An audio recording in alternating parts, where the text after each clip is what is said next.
Hi, welcome to Tarot Off the Cuff. I am Kevin Quigley. Cassandra Snow, tarot reader, teacher, writer, and theater artist. Their passions lie in the tarot, the written word, and the theater. They strive to make their work both practical and intellectually understandable without avoiding the true depths that human experience offers. Hello everybody, I am Cassandra Snow and I am here with Tarot Off the Cuff and I'm really excited. I love this show. It's a YouTube show, obviously, where basically a bunch of really cool, amazing readers, we pull a tarot card and then we talk to you about it. We tell you kind of stories off the cuff, bigger sort of principles of the card, things like that. And so I am here doing that today. And again, I am really excited.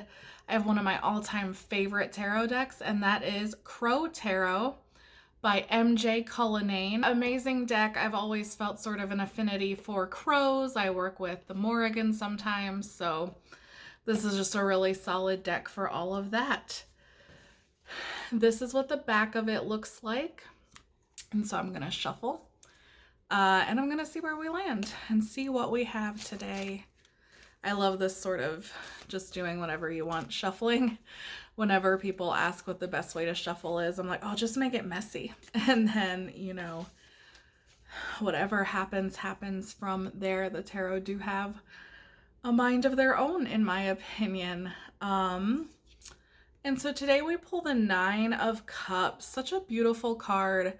It's such a positive card. People really love it. I really love it. Yeah, a lot of times when you pull this card, it's very much, oh, look at all of this joy, this happiness, this prosperity. You get very excited about it. Specifically where the emotions are concerned. A lot of people think the cups are cards of love, and they are, but that's all kinds. That's love of self, that's platonic love, familial love, as well as the romantic or erotic that we tend to think about. But here at Tarot Off the Cuff, we don't really want to tell you just what the cards mean. I could say 100 other things about that. We want to give you some story instead to highlight it. And I think what I want to talk about is actually a little bit difficult for me. I think I want to talk about why the Nine of Cups is so important and why it is sometimes harder for people to accept or appreciate when they get it, as opposed to a more difficult card. I think we assume people don't want the Tower, the Death, you know, these harder cards. But so often I get pushback from clients who are like, oh no, that can't be right. It can't just be that everything is good and that's what's happening. And so I want to tell a personal story about why that might be. I went to 2 different colleges. One was in North Carolina, and that was just for undergrad.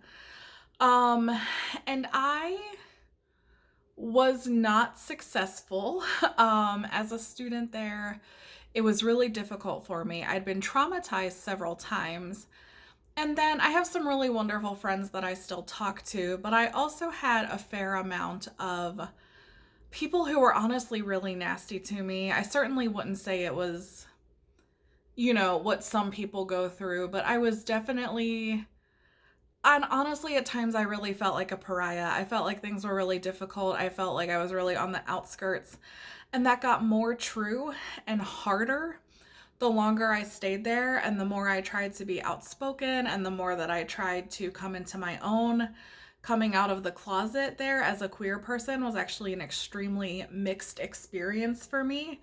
Sure, some people were in my corner and are today, but a lot of people said, oh, I'm just doing that to be like other people I was hanging out with, like really hurtful things that were really difficult.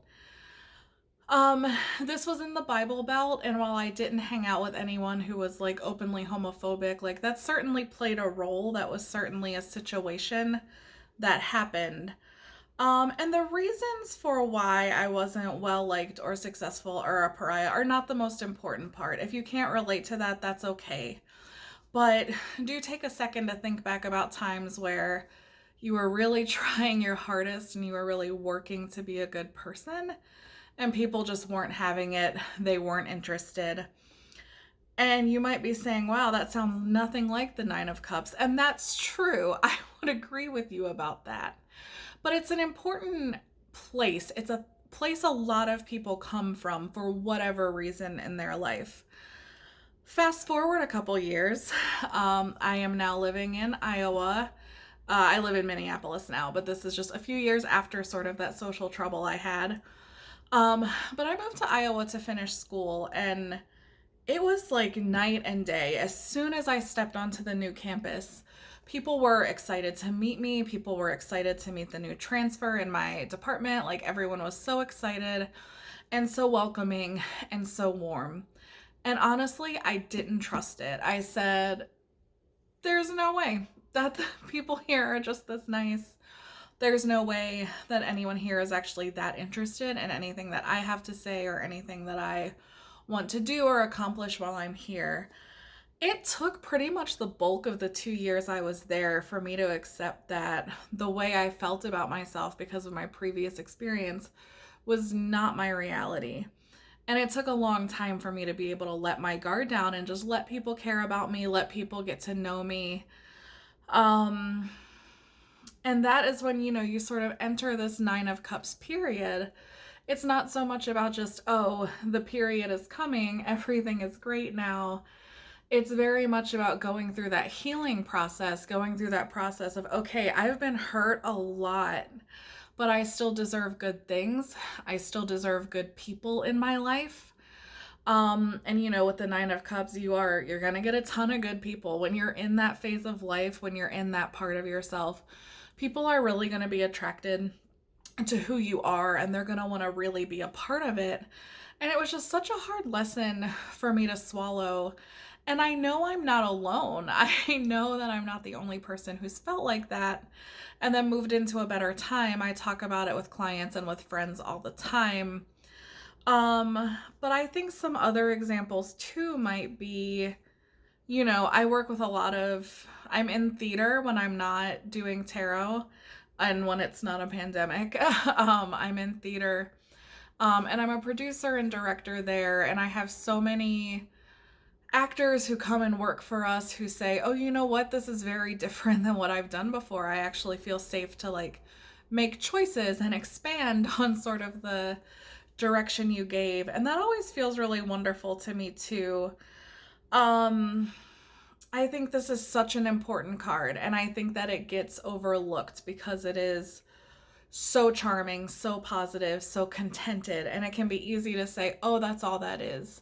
But if you're coming from any kind of background and you get this card and you're like, well, what does that actually feel like? How do I actually embody that? That's a hard lesson.